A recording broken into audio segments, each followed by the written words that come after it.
stimule la réflexion, nourrit le dialogue. Kid. Avec nous, Étienne-Alexandre Beauregard, chercheur chez l'Institut Cardus. Et là, tu touches un point dans ton premier point là que tu vas discuter avec moi qui vient me chercher. On a tellement assez de problèmes à gérer pour la ville, dans la province, au Canada. Pourquoi on importe les problèmes d'ailleurs? Ben ça, écoute, Nicolas, c'est une excellente question qu'il faudrait probablement poser à Projet Montréal, parce que c'est eux qui ont décidé de lancer en fait un débat là, à l'Hôtel de Ville de Montréal sur la question du conflit en fait israélo-palestinien. Là, veulent que la ville se positionne contre Israël en faveur de la Palestine. Et donc, Monsieur Lior Bibas, qui est président de l'Association des médecins juifs du Québec, a publié une lettre justement dans le Journal de Montréal où son point c'était de dire oui, on peut être d'un côté ou de l'autre, mais juste pourquoi on parle de ça à l'Hôtel de Ville de Montréal? Puis moi, je trouve que c'est un excellent point, dans la mesure où est-ce que c'est même proche des responsabilités d'une municipalité? Pas du tout. Mais est-ce qu'on parle de d'autres conflits sur la planète? Dieu sait qu'il y en a des conflits. Est-ce qu'on parle des Houthis au Yémen? Est-ce qu'on parle des Ouïghours en Chine à l'Assemblée, j'allais dire, mais à l'Hôtel de Ville? Mais non, on n'en parle pas. C'est pas la place pour. Oui, on a le droit d'en parler ailleurs, mais là, je comprends pas, moi, les partis politiques qui essayent toujours de s'approprier les combats d'ailleurs quand ici, il y a tellement de jobs à faire. Ouais, ben ça aussi c'est un bon point. On pourrait se demander pourquoi est-ce que, particulièrement à gauche du spectre politique, il y a un acharnement constant sur la question d'Israël et de la Palestine, parce que comme tu dis, il y a 1 million de conflits dans le monde, il y a des tonnes d'enjeux où oui, il y a des gens qui perdent la vie, oui, il y a des guerres, mais pourquoi est-ce que celle-là est plus obsédante pour eux que pour les autres?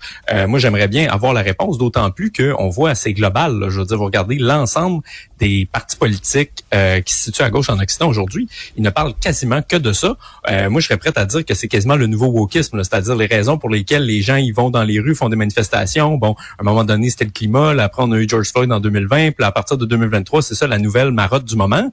Mais tu sais, est-ce que les gens veulent entendre parler de ça? Moi, j'en suis pas convaincu. Puis d'ailleurs, ça fait probablement pas partie des raisons pour lesquelles, notamment Québec solidaire, ça lève pas, là.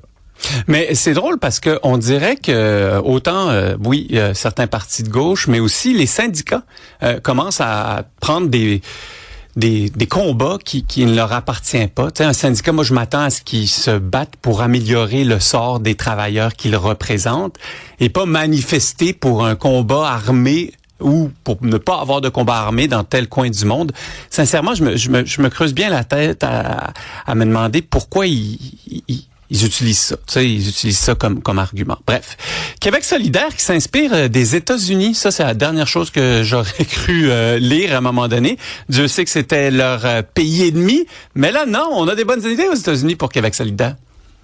Ouais, ben pas la partie des États-Unis qu'on aurait pensé sans doute, parce que QS en fait dans les derniers jours là a dévoilé son slogan, donc c'est possible. Mais une des choses qui a attiré l'attention des journalistes, c'est pas juste le slogan, c'est la forme du slogan, le lettrage qui faisait bien penser à la campagne de Zohran Mamdani à New York, n'est-ce pas, hein? Les grandes lettres orange avec un contour qui sont très, très reconnaissables comme esthétique.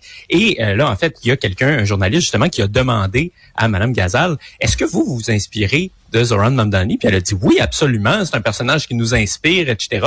En même temps, est-ce qu'on avait vraiment besoin de lui demander, considérant que quelques mois après seulement que M. Mamdani soit élu, notamment en proposant des épiceries publiques, là, tout d'un coup, Québec solidaire rajoute ça dans sa plateforme comme une de ses grandes idées, et le NPD, le grand frère au fédéral, a fait exactement la même chose. Fait que là, moi, j'avoue que je voyais ça, Nicolas, puis je me disais, c'est drôle, c'est souvent la droite qu'on accuse d'importer la politique à l'américaine, souvent un reproche que certains ont fait à M. Poilievre, assez injustement, à mon avis. Mais là, tout d'un coup, il y en a qui s'inspirent littéralement des États-Unis, qui le revendiquent, qui le disent, et ben voici qu'ils sont de gauche. Puis je sais pas s'ils vont s'inspirer aussi de Zohran Mamdani, qui finalement recule sur presque la totalité de ses engagements une fois au pouvoir à la mairie de New York, parce qu'il réalise que c'était juste pas réaliste. Je fais référence surtout au désarmement de la police, par exemple. Ben oui. Ça aussi, c'était une marotte des années 2020 qui finalement a atteint son Waterloo assez rapidement. Mais non, quand on regarde l'agenda, moi, j'ai hâte de les voir, les épiceries publiques, là. Parce que si ça finit avec très peu de produits, des coûts pour l'État qui vont exploser, puis des files d'attente sans bon sens. Je pense qu'on peut tout de suite deviner en fait la fin de ça. Là. Fait que je sais d'ailleurs la fin, même pas besoin de deviner la fin. Il y aura pas de début. Ça sera pas un projet qui va voir le jour. Pour conclure, est-ce que tu trouves pas un peu là, puis je te mène un peu hors jeu là, mais que Québec solidaire se cherche? Ouais, ben en tout cas, je pense qu'ils n'ont pas trouvé ce qui va parler aux Québécois pour le moment, ça c'est clair. Puis ils sont un peu dans une situation difficile, hein, parce que toutes leurs plus grandes figures, les plus connues, que ce soit Manon Massé, Gabriel Nadeau-Dubois, bon avant même Françoise David, Amir Kadir, ont pas mal tous quitté là. Mm-hmm. Et donc c'est un parti qui est différent, qui est en renouvellement. Quand on regarde les candidatures, ben on va le dire, il n'y a pas de vedette. En tout cas, moi, il n'y a pas de gens que je connaissais. Puis je suis pas mal les affaires publiques là, qui se sont présentées avec eux cette fois-ci.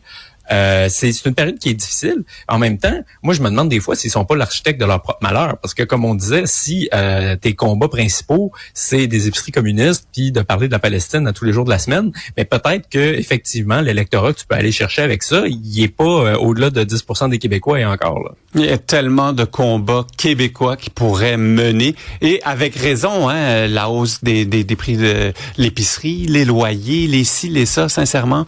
Des fois, on comprend pas. Bref, Étienne Alexandre Beauregard, chercheur pour l'Institut Cardus, merci beaucoup. Merci à toi, salut.